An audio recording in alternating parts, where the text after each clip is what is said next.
BIPF is our interest productions, and this topic is one I'm finally ready to discuss. Should Daina have defeated Joshua? My answer is yes, no, and both. If you made it this far, type Daina deserved better in the comments, and let's get started. Anyway, you thought it would be that easy for me to give you an answer? You're funny, and I wish it was that simple, but it's not. Let's get one thing straight. Regardless of the outcome, I like the fight. It shows that Daina isn't a pushover just because he's not in the Big Five, and it forced Joshua to realize both rounds he could have either been burst or lost. I think we should start with my thoughts on both characters and the character journeys leading up to the fight.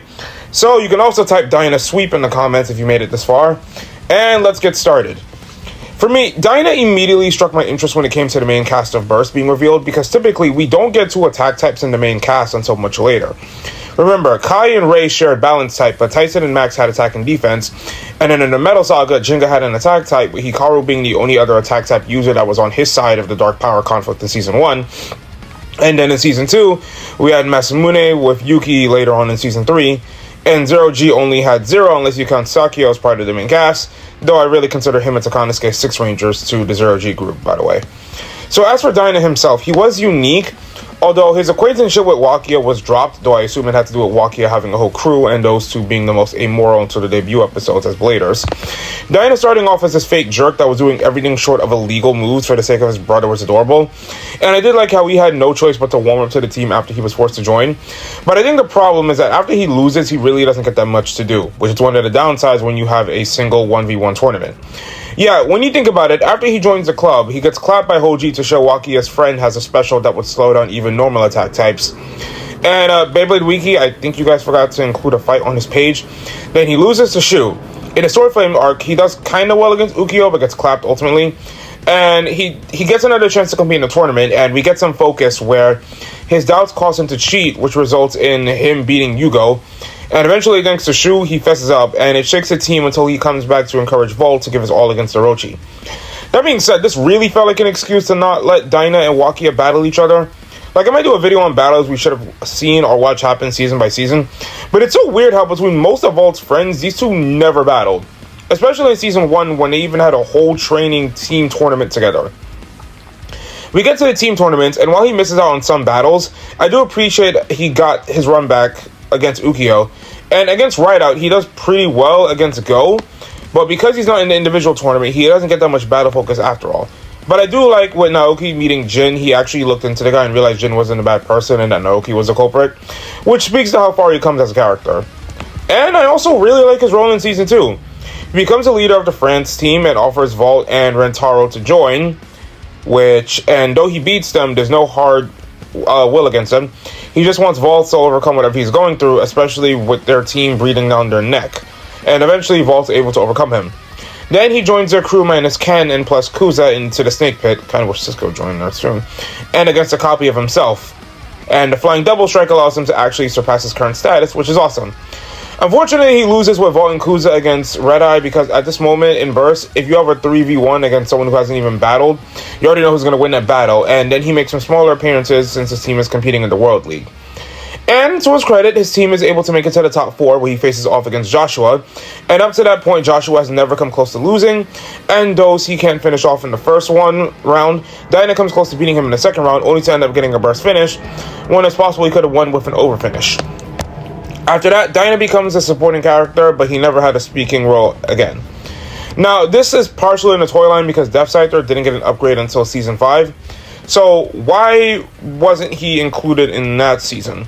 It might have been a budgeting or timing issue because starting from Season 4, we would only have about 10 to 13 Bladers in the cast. GT had 12, Sparking had 12 plus Wakia, making it 13. Dynamite Battle only had 10, and if we count everyone with a Blade and Quad Strike, even Ranzo, that number equals Sparking at 13. Daina did battle the twins in the manga, and while I could try to translate the Raws to get a better idea what happened, someone does have the Google Docs, but the images are just really hard to find in the first place, and even if I tried to use Google Translate, it was slow on my computer even just to get to that type of page. The best I could find is the episode where Wakia was using Jet Wyvern to test everyone's strength. Allegedly, it was basically the anime's counterpart to Daina's fight. And the same thing happened with Delta having a Blade, and while I do wish both of them were adapted, considering the Legend Super Tag League already suffered from trying to flesh out 6 teams of 12 Bladers, Delta and Daina teaming up to form a 7th team would have been cool. even though people would probably complain about why they would work together, even though people already forgot why Louis and Drum were teaming up, and we'll just call it bad writing. Speaking of questionable things said by Burst fans, let's talk about Joshua Boon, or Joshua Burns if you watch the dub. So Joshua is one of the more polarizing characters for multiple reasons, one of which is actually I'm perplexed by. He's arrogant and he has an ego, and he beats people in the main cast. Okay, that fits a lot, and I mean a lot of Burst characters. Vault had his moments, Daina initially, Waki especially, Quan and Ukiyo at times, Louis is the poster child for this, Cisco was like this for the first half of God, Kurtz, Iga for some, Suo, Phi, Hearts, Delta, Joe, Fumiya, Blind, Arthur, Lane, Bell, Rashad, and Pax. Yet for reasons that utterly come down to an unhealthy obsession of win rate and bias over who came first, we love half of these characters and then conveniently shit on the other half. I wonder why. Joshua's reputation is somewhere in the middle from what I can see, where people either considering or finding him to be a replacement to Zack as one of the biggest criticisms. And here's my take. I wanted Zack to be used more, like putting him on Royals, but that doesn't mean he replaced Zack. The manga and the anime had opportunities to use Zack, and neither one gave him Galaxy Zeus, even though the storyline had it. So, what about Joshua? Well, we see him beat Kuza and Rentaro with his gimmick after they go to his movie Ninja Show. And with his gimmick being that he lets his opponent get the win in round 1, then in round 2, he stages a comeback and actually tries. Wagia tried to beat that and fails, still beats him, and then plays a role as the final boss for the World League. He barely beats Daina. Then in the finals, he loses to Kuza, but Vault finally comes up with a way to beat him accidentally. Then after rejecting Free, he thinks he could beat Cisco, but using Vault's frame, Cisco is able to combine their powers to beat him, albeit barely. He's completely shattered, Free leaves his team, and he loses to everyone in the Big Five and Cisco properly outside of Renwu. Though he probably would have beaten Free had he not blown it and went on the offensive when baiting Fafnir's wings from absorbing his attacks with Guard Twist, consistently would have still worked the second time. He was an effective arc villain, and he just had enough hubris for his downfall to feel satisfying. So, why is my answer yes and no? Well, let's look at why I agree with what happened. First of all, I've been in the Metal and Burst community long enough to know that if a character loses, those in the Metal and Burst community especially will either ignore or downplay any and every victory or achievement they had previously and just call them frauds. If Daina beat Joshua, you would have a shit ton of people going, ha ha ha, Joshua was a fraud, and then crap on either Kuza, Vault, or Cisco for struggling against him when Daina did it, even though I think Daina did better against Joshua than Kuza did. Second, Joshua did hold back in that first round, and underestimating Daina almost cost him the match, which actually motivated him in future battles not to hold back like he used to, something even his sister pointed out.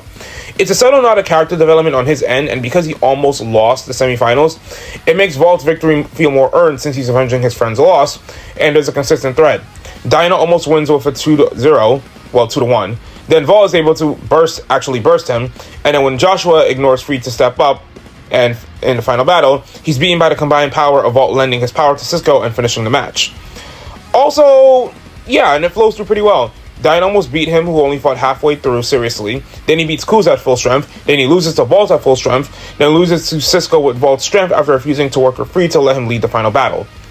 Also, there's this misguided belief that if Daina beat Joshua, Daina would get into the Godbladers Cup. Ignoring that the GBC consisted of BC Soul's strongest 4 bladers, the Big Five, Shu and Boa and Norman as the Snake Pit reps, and Curse's former champion, it's a bit of a stretch. Even if he were to take Kuza's place, he wouldn't have had that rematch with Joshua since he'd be stuck in A block. And considering someone had to take the loss to hype up Norman and Kurtz, plus no one was beating Shu until the finals, Daina losing would only make people crap on him for being a jobber, and boy, that would not have gotten old.